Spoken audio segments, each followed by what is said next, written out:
Good afternoon, or it's now late on the Friday afternoon.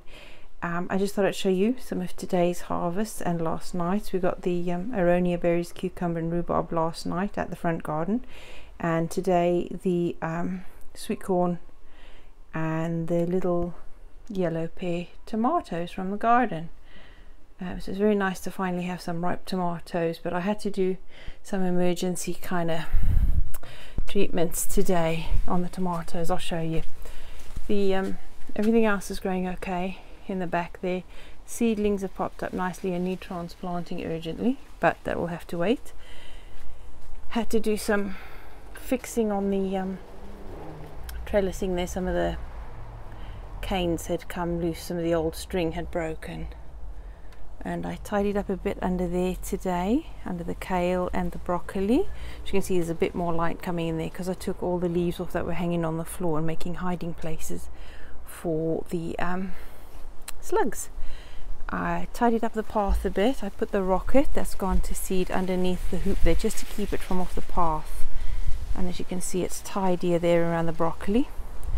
That one has actually recovered a little, surprisingly, because the root ball was completely munched by the cabbage root fly, and the woodworm were getting in there, but I covered it up, I mounded it up with soil, and it seems to be okay again.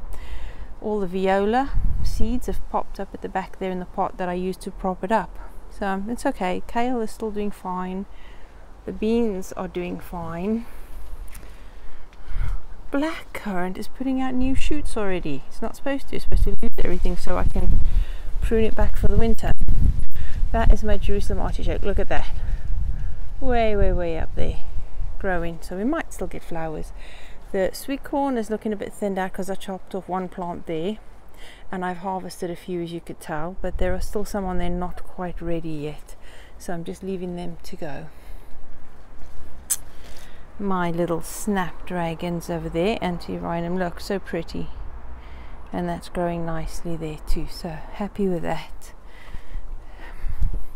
I have cleared this path of the borage and the overhanging Nepalese cabbage, but I cut the borage back to some new shoots so that oh, can you see that one there?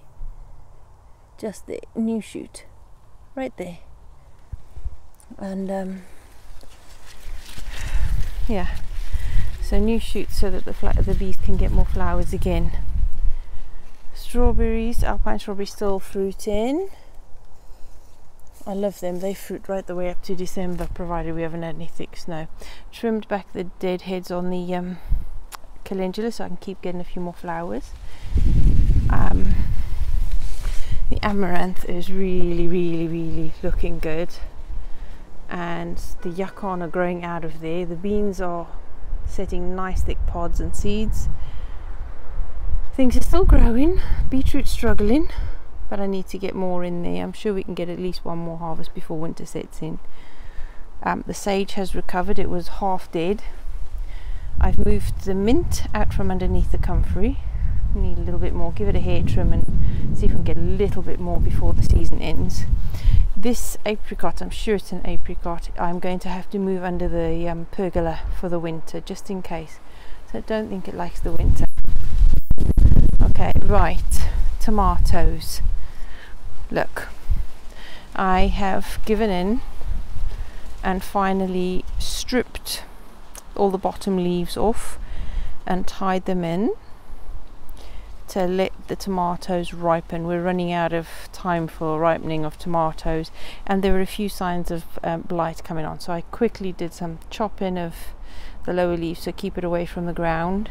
And I hate pruning tomatoes because I think it just creates wounds that allows more disease in, but you know, out of desperation and to help ripen the tomatoes, that is what we've done. And look, there's one of the little yellow pears ripening there. Okay, so that's two of them there. This is another one of the plum tomatoes, the red plums. Right, so there's 4 plants, all had the same treatment and a feed and a good watering. There's the yellow pear one over there, just over there. The courgettes, I've given a trim to get rid of the dead leaves and the mouldy ones. They're going to have to move under cover. They're still producing, but it's getting cold now, so I'm going to move them under the pergola as well, just to keep them fruiting. Even the sweet potato, I'm going to let go as long as I can, and I will put that under cover too.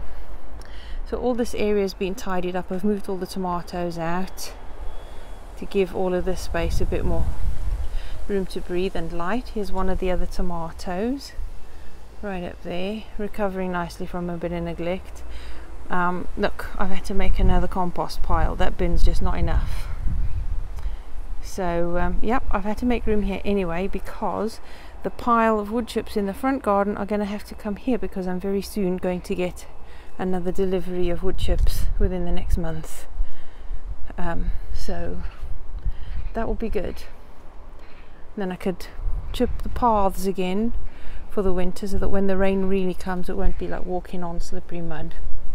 Everything's okay. These potatoes are flowering now, and they're huge, absolutely massive, so it won't be long before they're ready. They're still growing. I did water them a little today.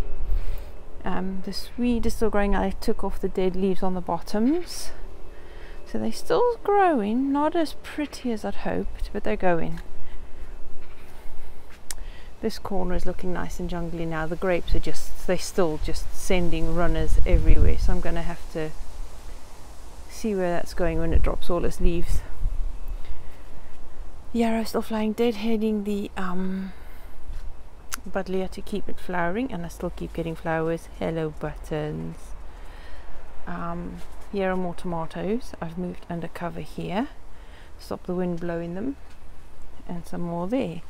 I've brought the Cape gooseberries in. They've got some flowers under there, so whether they'll get fruit or not, I don't know. These are all of the green tomatoes that had fallen off and that I'd had to cut off the bush today, so they will ripen out here, because they're ripening in the kitchen window and I don't have space there, so I'll just leave some out and take them in as they ripen. Some nasturtium seeds for next year and some more marigold seeds saved. My gladiolus is about to flower. I'm very excited, very happy that that's going to flower. The asters as well, so under the cover we'll have some potted flowers as well, still prettying up. Catmint flowering nicely too. Things are surviving. The baskets are looking rather sad now, but that's fine. I'm just letting things go to seed and do what they need. I keep watering, so we'll see what happens. The carrots are growing. Look, I'm gonna have to cover that one up. They are growing. We're getting carrots. So yeah, that's just a quick update to show you where we are right now and what's been going on now. So yeah, catch up.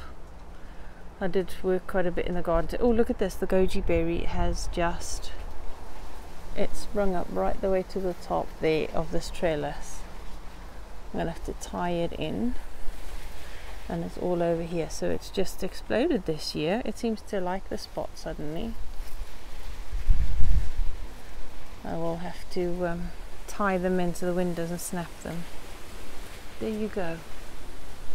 Oh, I also moved the pomegranate over there and the passion fruit over there, just to give them more shelter. Look, some of the nasturtiums growing out the side of the drain pipe. It's one way to pretty up a nasty corner. That is now a nice little, I don't know if you can see it, a nice little passageway under there. The birds do come in under there. The beans are still going fine. This trellis has fallen over under the weight of the beans, so I'm going to have to figure out a way of propping that back up where it belongs, so I can get in behind there and water from this side. There you go. That's what's been happening. That's what I've done today. We have had rain on and off. I've been using the water butts to water the pots because they were bone dry, some of them. But yeah, that's where we're at. After getting some work done in the front garden as well earlier. I think that was, when was that? Tuesday, or yeah, it must have been Tuesday. So been caught up in the garden and busy working on some crafts as well. I actually even got a little bit of clearing out in the living room from one of the bookshelves, and I've got 3 more bookshelves to clear out stuff and to thin out, and start organizing and putting things in order. And now I'm going to go and have a shower quick and cook dinner, and it will be something to do with corn and portobello mushrooms. I'm not sure what, but it'll be nice. So I hope you all have a lovely evening tonight, and I shall see you very soon again. Bye bye.